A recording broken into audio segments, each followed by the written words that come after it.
శ్రీమాత్రే నమ. జయ గురు దత్తాత్రేయ నమ. ఈ వీడియోలో మనం కన్యా రాశి వారికి మార్చి 23 నుంచి 29 మధ్యలో జరగబోయే వార ఫలాలు పరిశీలించే ప్రయత్నంలో ఏదైనా ఒక రాశి వారికి ఒక్కొక్క వారం ఒక్కొక్క గ్రహం బలంగా నిలబడి ఆ వారం అంతా కూడా జాతకుడి యొక్క అభివృద్ధికి సహాయపడడం జరుగుతూ ఉంటుంది. సాధారణంగా లాభస్థానంలోకి వచ్చినటువంటి గ్రహాలు జాతకుడికి ఆర్థికపరమైనటువంటి విషయాల నుంచి బయటపడవేయడం జరుగుతూ ఉంటుంది. అయితే దశమ స్థానంలోకి ఒక గ్రహం వచ్చినప్పుడు అది అటు ఆదాయంతో పాటుగా వృత్తిలో అభివృద్ధిని, మార్పుల్ని, అంటే మనం చేయవలసినటువంటి కర్మని నిర్ణయించడం జరుగుతూ ఉంటుంది. అటువంటి దశమ స్థానంలోకి ఈ వారం అంతా కూడా కుజగ్రహ సంచారం దిగ్బలుడై ఉండడం జరుగుతుంది. అంటే దిగ్బలుడు అంటే దశమ స్థానంలో 2 గ్రహాలు దిగ్బలం పొందుతూ ఉంటాయి. అది ఒకటి రవి, ఒకటి కుజ. అంటే మనకి దశమ స్థానంలో ఒక ఉచ్చగ్రహం ఉంటే ఎటువంటి ఫలితం ఇస్తుందో అటువంటి ఫలితం ఈ కుజగ్రహం ఇవ్వడం జరుగుతూ ఉంటుంది. అయితే కుజుడు చతుర్థ దృష్టితో రాశిని వీక్షించడం వలన మీరు వృత్తిలో చాలా నిజాయితీగా, క్రమశిక్షణగా వ్యవహరించవలసి ఉంటుంది. అలాగే చేసే కార్యక్రమాలు ఎదుటవాడికి ఇబ్బంది కలిగే విధంగా, నష్టపరిచే విధంగా కూడా కొన్ని సందర్భాల్లో రావడం జరుగుతుంటుంది. అంటే ఏదైనా వృత్తిలో మీరు నిజాయితీగా, స్ట్రిక్ట్గా ఉన్నప్పుడు అది మిగతా వారికి ఇబ్బందికరంగా ఉండే సూచనలు ఉన్నాయి. అంటే ఏదేమైనప్పటికీ కూడా వృత్తిలో మీరు చాలా నిజాయితీగా వ్యవహరిస్తారు. అయితే తప్పనిసరి పరిస్థితుల్లో కొన్ని అదనపు బాధ్యతలు కూడా మీ మీద పడే అవకాశం ఉంది. కొన్ని సందర్భాల్లో ఉద్యోగంలో ఇబ్బంది రావడం కానీ, ఉద్యోగంలో బ్లేమ్స్ రావడం కానీ, టెంపరీగా మీరు ఉద్యోగానికి సెలవు పెట్టడం కానీ, కొంతమందికి ఉద్యోగంలో ఏదైనా అపవాదు, ఇబ్బంది కలిపి టెంపరీగా ఉద్యోగాన్ని వదిలివేసే పరిస్థితి కూడా కనబడుతూ ఉంటుంది. అయితే ఏంటంటే గురువు యొక్క భాగ్యస్థానంలో ఉన్నటువంటి గురువు కూడా మరి రాశిని వీక్షించడం వల్ల మరి ఎటువంటి చిన్న చిన్న సమస్యలు, పెద్ద పెద్ద సమస్యలు వచ్చినా, వృత్తిలో ఎంత గొప్ప అభండాలు వచ్చినా మీ యొక్క అధికారి కానీ, మీ యజమాని కానీ దాని నుంచి మీరు బయటపడే విధంగా మిమ్మల్ని సర్వదా ఒక కన్నేసి మీ మీద ఉంచి మిమ్మల్ని హెల్ప్ చేసే ప్రయత్నం జరుగుతూ ఉంటుంది. గతంలో చేసుకున్నటువంటి పుణ్య ఫలితం మీకు వృత్తిలో సహకరించే అవకాశం ఉంది. బట్ ఏదైనా వృత్తిలో తప్పనిసరిగా కొన్ని నెగిటివ్ మార్పులు రాబోతున్నాయి. దానికి సిద్ధంగా ఉంటే దాని తర్వాత మళ్ళీ మీరు మంచి ఫలితాన్ని పొందే సూచనలు ఉన్నాయి. ఇక ముఖ్యంగా గత 2.5 సంవత్సరాలుగా మీకు అనుకూలమైనటువంటి స్థితిలో మీకు సర్వ విధాలా కూడా వృత్తిలో రక్షిస్తున్నటువంటి శని భగవానుడు మరి ఈ వారం చివరి నుంచి సప్తమ స్థానంలోకి మారడం వల్ల దాని తర్వాత ఆటోమేటిక్గా గతంలో చేసినటువంటి వృత్తిలో పొరపాట్లు ఇప్పుడు వెలుగులోకి రావచ్చు. కాబట్టి బట్ ఏదైనా ఒకసారి మీరు రివ్యూ చేసుకొని వృత్తిలో చిన్న చిన్న పొరపాట్లు ఉంటే అవి సరిదిద్దుకోవడం చాలా వరకు ఉత్తమంగా ఉండే అవకాశం ఉంది.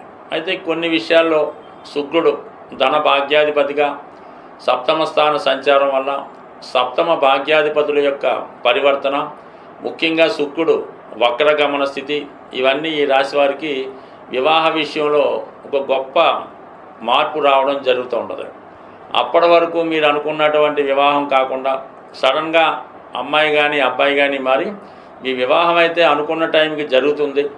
బట్ కానీ ఇక్కడ వధువు కానీ వరుడు కానీ మారి మీ యొక్క వివాహం జరిగే అవకాశం ఉంది. అంటే సడన్గా చేంజ్ అవుతూ ఉంటారు. అప్పటిదాకా మీరు ఏదో ప్రేమ వివాహం చేసుకుందాం అనుకున్న వాళ్ళు సడన్గా పెద్దలు కూర్చుని వివాహానికి వెళ్ళడం కూడా జరిగే అవకాశం ఉంది. బట్ ఏదైనా వివాహం ద్వారా మీరు కంపల్సరిగా లాభం పొందుతూ ఉంటారు. సప్తమాధిపతి భాగ్యంలో ఉండడం, భాగ్యాధిపతి సప్తంలో ఉండడం, ఈ సమయంలో మీకు జరిగినటువంటి వివాహం చాలా వరకు మీకు భవిష్యత్తులో చాలా ఇంప్రూవ్మెంట్ని, ఆనందాన్ని కలిగించే అవకాశం ఉంది. అయితే ఈ సమయంలో వివాహానికి అంత అనుకూలం కాదు. ఇంచుమించుగా ఈ వారం అంతా కూడా శుక్రమౌఢ్యంలో ఉండడం వల్ల అటు వివాహానికి కానీ, నిశ్చితార్థానికి కానీ, ప్రేమికులిద్దరూ పెళ్లి విషయంలో నిర్ణయానికి రావడానికి కానీ ఇది మంత అనుకూలమైన సమయం అయితే కాదు.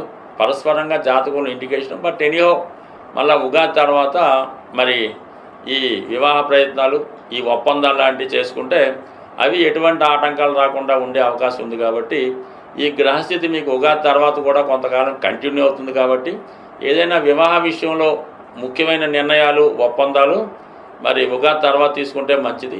గ్రహాలు మన గోచారం లాంటి ఫాలో అయినప్పుడు కొన్ని గ్రహాలతో కలిసినప్పుడు కొన్ని రంగాల మీద వాటి ప్రభావం చూపడం జరుగుతూ ఉంటుంది.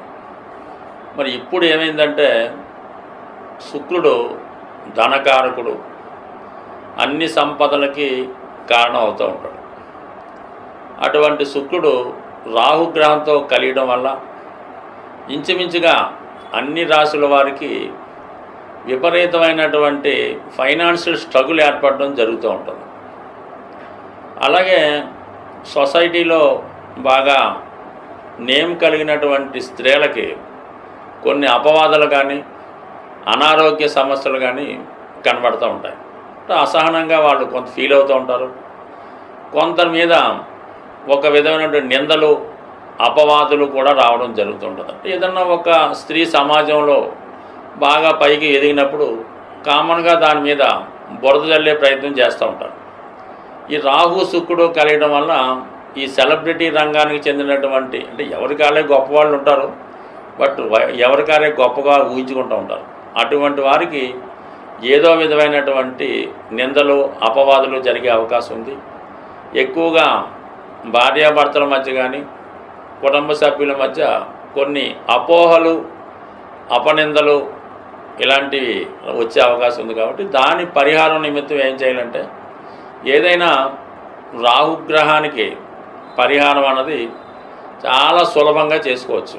దాంతో మనకి ఈ వారం చివరిలో అమావాస్య రావడం జరుగుతుంది. అంటే ఏదైనా రాహుగ్రహానికి అమావాస్య లేదా అష్టమి తిథుల్లో పరిహారం అన్నది చాలా తొందరగా దాని ఫలితం కనబడుతూ ఉంటుంది. మరి ఈ సమయంలో ఎవరైతే ఇటువంటి విపరీతమైనటువంటి ఆర్థిక సమస్యలు, అలాగే నయం కాని దీర్ఘకాలిక రోగాలు, అలాగే భరించరాని అపనిందలు అపవాదులు ఉన్నవాళ్ళు మరి ఈ అమావాస్య రోజు మరి వాళ్ళు ఒక కొబ్బరికాయ అంటే పీసుతో ఉన్నటువంటి కొబ్బరికాయ, ఈ పీసుతో ఉన్నటువంటి కొబ్బరికాయని మరి మీరు తల నుంచి పాదాల వరకు అది 3 సార్లు క్లాక్ వైజ్లోను 3 సార్లు యాంటీ క్లాక్ వైజ్లోను తిప్పి ఏదైనా ఒక పారే నదిలో కానీ సముద్రంలో కానీ ఏది దొరికినప్పుడు చెరువులో కానీ దాన్ని విసర్జించి మరి వెనక్కి తిరిగి చూడకుండా రావాల్సి ఉంటుంది. ఇది కేవలం చీకటి పడుతున్న సమయంలో చేయవలసి ఉంటుంది అన్నమాట. అంటే ఇంచుమించుగా సూర్యాస్తం అయిపోయి ఇంకా మనకి ఇంచుమించుగా ఒక 6:30, 7, 8 గంటలకి ఈ ప్రక్రియ చేయవలసి ఉంటుంది. ఇంకా ఇంకొక రెమెడీ ఏంటంటే ఇక బాగా అసహనంగా ఉంటూ కొంతమంది మగపిల్లలు కానీ ఉద్యోగస్తులు కానీ చాలా ఏది చేయలేని పరిస్థితి, ఒకప్పుడు చాలా ఒక వెలుగుతారు, చాలా స్ట్రగుల్ పడుతుంటారు, ప్రతిదానికి కూడా ఇతరుల మీద ఆధారపడుతుంటారు, ఒక మానసికంగా మనసు దెబ్బతిన్నట్టు మానసికంగా ఇబ్బంది పడుతున్నట్టు కనబడుతుంటారు. అటువంటి వారికి బూడిద గుమ్మడికాయ తీసుకొని ఇదే అమావాస్య రోజు ఈ సంధ్యా సమయం సాయంకాల సమయంలో మీ కుటుంబంలో పెద్దవారు కానీ లేదా ఎవరైనా కొద్దిగా అనుభవంగా పెద్దగా ఉన్నవాళ్ళు ఈ అబ్బాయిని ఈ బూడిద గుమ్మడికాయతో దిష్టి తీయవలసి ఉంటుంది.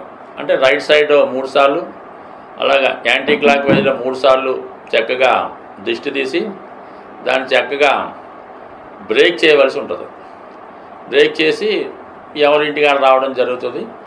ఎవరైతే ఈ దిష్టి తీసారో వాళ్ళకి ఒక 18 సంఖ్య వచ్చే విధంగా ఒక 18 రూపాయలు, 180 రూపాయలు, 1800, 18,000 అది మీ యొక్క శక్తి కొలది వారికి ఇవ్వవలసి ఉంటుంది. మీరు చక్కగా ఇంటికి రావాల్సి ఉంటుంది. సో ఈ విధంగా ఈ కొద్దిపాటి రెమెడీస్ చేసుకోవడం వల్ల ఏదైనా అమావాస్య రోజు ఏదైనా టెంపుల్లో మీరు ఒక 4 కొబ్బరికాయలు సమర్పించిన, ఒక గుమ్మడికాయ సమర్పించిన చాలా వరకు ఈ రాహు చేత పీడించబడుతున్న వాళ్ళు దాని నుంచి బయటపడే అవకాశం ఉంది. స్వస్తి.